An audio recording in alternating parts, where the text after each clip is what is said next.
I've started with some watercolors initially in blue. These were studies. The next image shows already a triptych where I started to represent human alienation.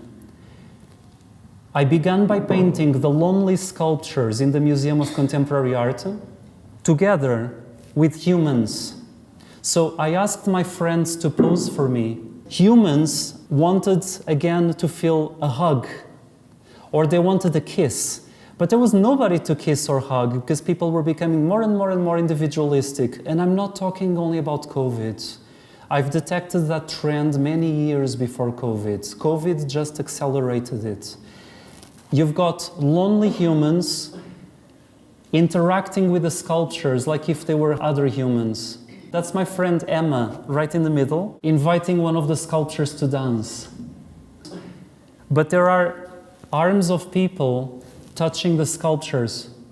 And the most important sculpture, the one I've represented in the 3 panels, is a very famous sculpture in Portugal called the Exiled, which means you've lost everything. You are exiled. The photographs don't do justice.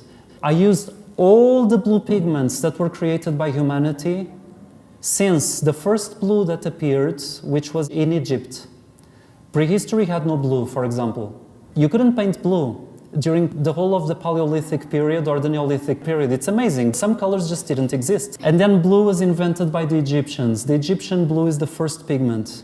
And I used it together with the most famous ones. You've got lapis lazuli, of course. I used a lot of lapis because of the symbology of heaven. In the Middle Ages, lapis represented heaven. The photos don't do justice, okay? They've compressed the colors you see. If you look at the real paintings, you're going to see so many different blues.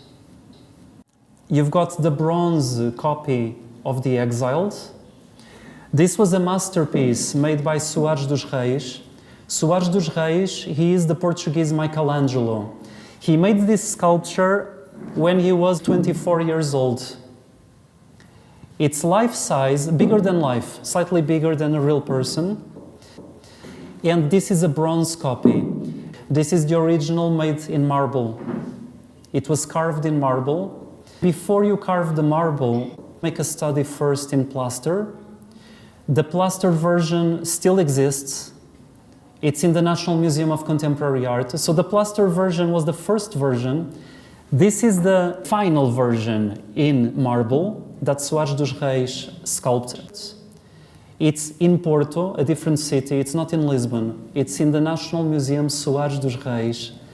Because finally, Portugal, after having mistreated so badly Soares dos Reis, he actually committed suicide.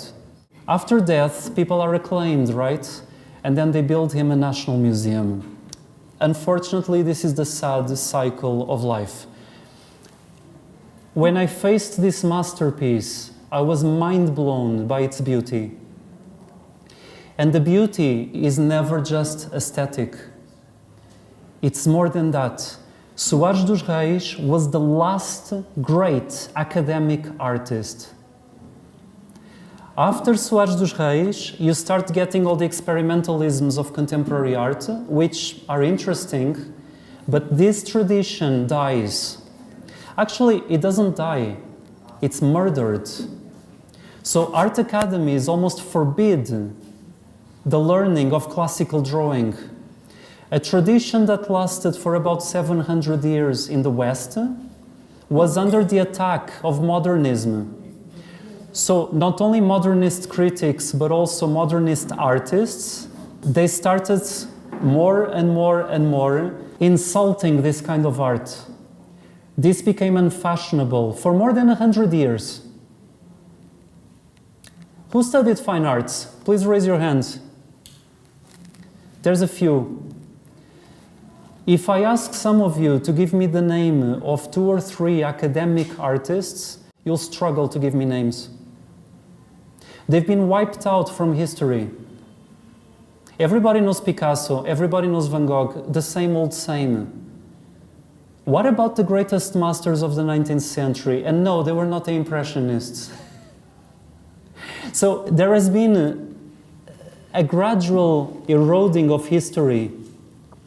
And the greatest masters of that century, according to the 19th century itself, they've been forgotten. It's quite fascinating, you know, when we start digging deeper into the history of art.